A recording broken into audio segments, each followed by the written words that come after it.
Good morning, students. Last we have discussed about capacitance of parallel plate capacitor with dielectric slab. With dielectric slab means non-conducting slab. But today's topic is capacitance of parallel plate capacitor with conducting slab. फर्क क्या है? पहले हमने जो parallel plate capacitor था उसके बीच में हमने जो है वो कंडक्टिंग डाइलेक्ट्रिक स्लैब डाली थी. डाइलेक्ट्रिक मोस्टली क्या होते हैं? They are insulators. तो इंसुलेटर डालने से जो हमारी स्लैब जो कैपेसिटेंस है वो इंक्रीज हो गई थी. ठीक है, कुछ अमाउंट उसमें कैपेसिटेंस की इंक्रीज हो गई थी, हमने देखा था. ठीक है जी. बट आज की जो हमारी वीडियो है इसमें हमने ये देखना है कि अगर हम डाइलेक्ट्रिक स्लैब की जगह कंडक्टिंग स्लैब अपने कैपेसिटर में डाल देते हैं तो कैपेसिटेंस पर क्या फर्क पड़ता है. तो इसके लिए सबसे पहले हम एक कैपेसिटर बना लेते हैं. It is parallel plate capacitor. Parallel plate capacitor, इसको मैं देता हूं चार्ज. ये यहां पर मैंने इसको ऐसे पॉजिटिव चार्ज कर दिया और बाय इंडक्शन ये नेगेटिव चार्ज. तो एक यहां से इलेक्ट्रिक फील्ड अप्लाई हो जाती है. इट इज ई नॉट, इसका नाम ई नॉट है. और बीच में जो प्लेट्स के बीच में जो गैप है, डिस्टेंस है, इसका डिस्टेंस का हम नाम रख देते हैं. It is D distance. और हमने क्या करना है, इसके बीच में हमने एक कंडक्टिंग स्लैब प्लेस करनी है. This is conducting slab. Conducting slab किसी मेटल की स्लैब हो जाएगी, एल्यूमिनियम की. You can place iron, gold, silver, whatever. ठीक है, तो ये हमारे पास स्लैब इसमें हमने प्लेस कर दी. अब क्या होगा, इस स्लैब के इस एंड्स पर बाय इंडक्शन ये नेगेटिव चार्ज आ जाएगा, इधर पॉजिटिव चार्ज आ जाएगा. बाय इंडक्शन ये नेगेटिव ये पॉजिटिव को खींच लेंगे. और बीच में जो इसकी जो थिकनेस है स्लैब की, इसका नाम रख लेते हैं टी. दोबारा हमारे पास प्लेट्स हैं, पैरेलल प्लेट्स. एक पर पॉजिटिव चार्ज है, दूसरे पर बाय इंडक्शन नेगेटिव.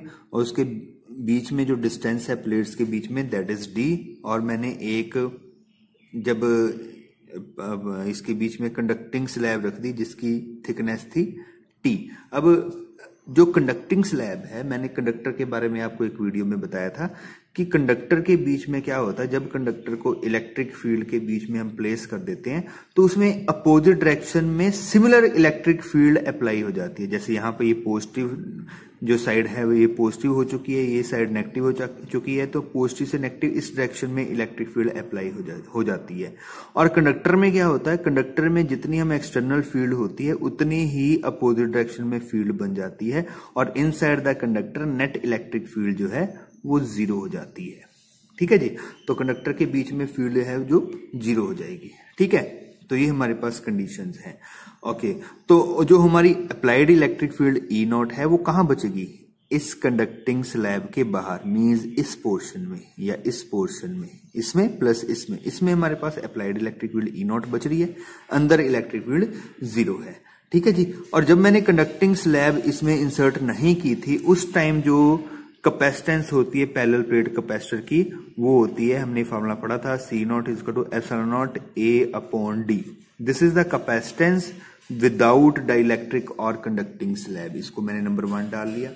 बट जब हम क्या करेंगे, इसमें कोई भी कंडक्टिंग स्लैब इंसर्ट करेंगे तो मेरे को C की वैल्यू दोबारा फाइंड करनी पड़ेगी. तो जब हमने डाइलेक्ट्रिक इंसर्ट कर दिया तो उस टाइम जो कैपेसिटेंस है उसका नाम रख लेते हैं C. और C का फॉर्मूला होता है Q अपॉन V. और अब हमने फाइंड करना है V. ठीक है जी. और V कहां पर होगा, इस प्लेट्स के बीच में हमने V फाइंड करना है. और V का फॉर्मूला क्या होता है, V is equal to E into D distance. ठीक है, ये हमने पहले फॉर्मूला डिस्कस किया था. अब E इंटू D करना है. ठीक है जी. अब E की वैल्यू पुट करते हैं. देखो E की वैल्यू कितनी है, E नॉट. बट ये जो E नॉट है वो कितने डिस्टेंस में लगी हुई है पैरेलल प्लेट्स के बीच में, वो मैंने अभी आपको बताया इनसाइड. मींस ये T थिकनेस में तो इलेक्ट्रिक फील्ड जीरो है क्योंकि इनसाइड जीरो होती है. तो ये जो बाकी बचा पोर्शन यहां पर ही ये इलेक्ट्रिक फील्ड है, तो मैं यही डिस्टेंस कंसिडर करूंगा, ये D जो है. तो ये डिस्टेंस कितना बचता है, ये D माइनस T. मींस इस D में से इतना T डिस्टेंस माइनस कर दें तो ये जो गैप है इस गैप को हम बोलेंगे, इस डिस्टेंस में applied electric field E not लगी हुई है. तो मैं डी को क्या लिखूंगा, it is D minus T. तो तो ये हमारे पास वोल्टेज का फॉर्मूला निकल के आता है फिर between the parallel plates capacitor. और फर्दर हमें ई नॉट की वैल्यू पता होती है, E naught is equal to sigma upon epsilon naught. E naught is the electric field due to parallel plates, वो हमने फाइंड की थी sigma upon epsilon naught into D minus T. और sigma की वैल्यू भी हमें पता होती है, it is Q upon A, charge density, ये सरफेस चार्ज डेंसिटी होती है, चार्ज अपॉन एरिया, बाकी चीजें वैसी आ जाएंगी। Epsilon not it is D minus T, number 2। ठीक है, अब हम क्या करेंगे, इस 2 की वैल्यू को उठा के इसको स्टार इक्वेशन रख देते हैं, स्टार में वैल्यू पुट कर देते हैं। तो हमारे पास जो C है वो क्या बनता है, C is equal to Q upon, और V की सारी वैल्यू पुट हो जाएगी, Q upon A epsilon not into D minus T, और ये Q से Q हो जाएगा cancel and we are left with A epsilon not upon D minus T. तो ये हमारे पास कैपेसिटेंस निकल के आती है विद कंडक्टिंग स्लैब। और इसको अगर हम विदाउट कंडक्टिंग स्लैब दोनों को कंपेयर करके देखें तो कंपैरिजन में हम क्या करते हैं, हम इक्वेशंस को डिवाइड कर देते हैं। तो हम क्या करेंगे, C अपॉन C नॉट निकालेंगे और देखते हैं हमारे पास कैपेसिटेंस का क्या फार्मूला आता है। ठीक है, या कितनी कैपेसिटेंस इंक्रीज कर जाती है। तो C की जगह मैं क्या लिखूंगा, A epsilon not upon D minus T multiply, ये C नॉट की वैल्यू पुट करेंगे, ये डिनोमिनेटर में है तो रिवर्स हो जाएगा, D upon epsilon not A. तो ये टर्म्स जो है हमारी कैंसिल हो जाएंगी and we are left with D upon D minus T. ठीक है जी, और क्या कर सकते हैं, यहां से डी कॉमन लेंगे डिनोमिनेटर से, और डिनोमिनेटर कॉमन मीन्स डिवाइड, तो 1 माइनस टी बाई डी, और डी से डी हो जाएगा कैंसल, और सी नॉट जो है क्रॉस मल्टीप्लाई होके ऊपर आ जाएगा। So it will C is equal to C not upon 1 minus T by D. तो ये हमारे पास इक्वेशन बचती है। ठीक है जी, और यहां से हमें क्या पता चलता है, यहां से हमें पता चलता है C is greater than C not. And how it is greater then, देखो यहां पे कंफ्यूजन आती है, हमें लगता है कि ये C नॉट किसी टर्म से डिवाइड होके फिर C बना रहा है, तो इसका मतलब है C छोटा हुआ, बट यहां पर मैं लिख दिया C is greater than C not. क्यों लिखा ये ध्यान से समझना है। देखो बेटा, जब हम ये T अपॉन D करेंगे, देखो T छोटा है D बड़ा है, तो डिवाइड करेंगे तो आंसर पॉइंट्स में आएगा। ऑब्वियसली हम छोटी टर्म को बड़ी टर्म से डिवाइड करेंगे, और जब 1 में से पॉइंट्स वाली टर्म को माइनस करेंगे तो फिर से आंसर पॉइंट्स में आएगा। और जब ये बात याद रखनी है, जब भी हम किसी पॉइंट्स वाली टर्म से डिवाइड करते हैं किसी क्वांटिटी को, तो जो रिजल्टेंट है वो इंक्रीज हो जाता है, मैं आपको एक छोटी सी एग्जांपल यहां पर देके समझाता हूं। जैसे C is equal to 5 upon 0.2, ये 5 था, इसको मैं 0.2 से डिवाइड कर रहा हूं, तो आंसर देखो क्या आता है, डेसिमल हटाते हैं, 5 इंटू 10 अपॉन 2, तो आंसर कितना आया 25। तो डिवाइड करने से आंसर बड़ा हो गया। In the same way C is greater than C not. ठीक है जी, अच्छा इसका देखो बेटा एक स्पेशल केस होता है जो बहुत बार एग्जाम में पूछा जाता है।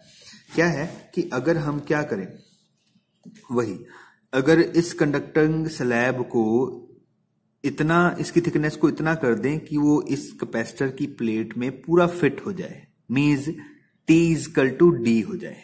ठीक है, कोई स्पेस ना रहे, फिर हमारे पास कैपेसिटेंस क्या बनेगी।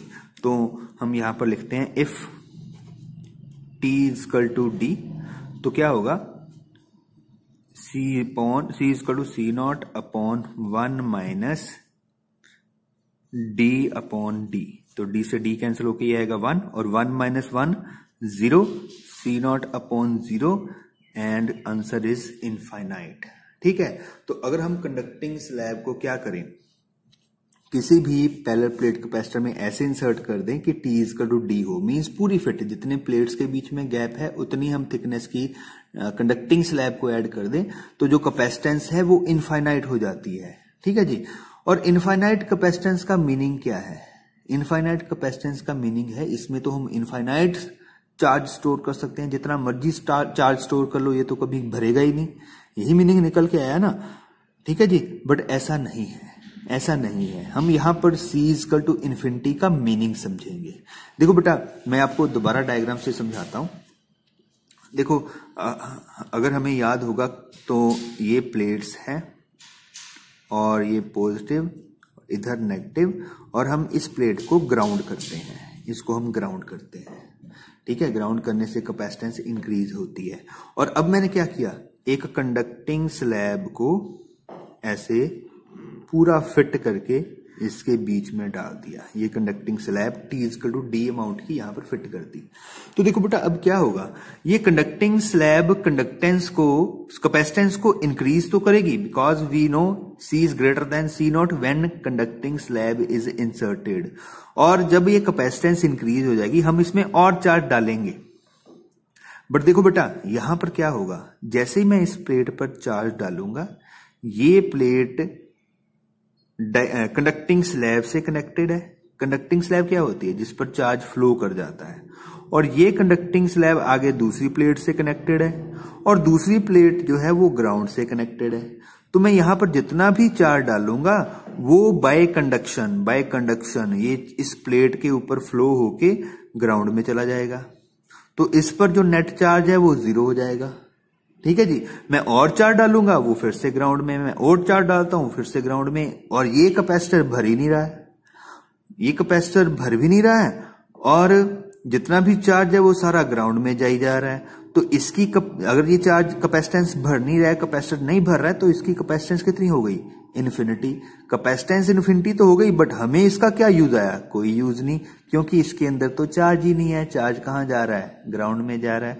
तो इनफाइनाइट कैपेसिटेंस का ये मीनिंग होता है यहाँ कि इसको जितना मर्जी चार्ज दे दो वो सारा चार्ज ग्राउंड में जाता जाएगा, और इसकी कैपेसिटी कभी फुल ही नहीं होगी, इसकी इनफाइनाइट कैपेसिटी हो जाएगी, बट इसका हमें कोई यूज नहीं है, ठीक है जी। तो ये हमारे पास इंपैक्ट होता है कंडक्टिंग। देखो चाहे डाइलेक्ट्रिक प्लेट हो चाहे कंडक्टिंग प्लेट हो, उसको हम अगर कैपेसिटर के बीच में डालते हैं तो कैपेसिटेंस इंक्रीज हो जाती है, दोनों के केस में इंक्रीज होती है। बट फर्क यही आता है कि डाइलेक्ट्रिक में T इक्वल टू D कर दें तो कैपेसिटेंस मैक्सिमम हो जाती है, और कंडक्टिंग स्लैब में अगर T इक्वल टू D कर दें तो कैपेसिटेंस इनफाइनाइट हो जाएगी, बट हैविंग नो यूज, ठीक है जी।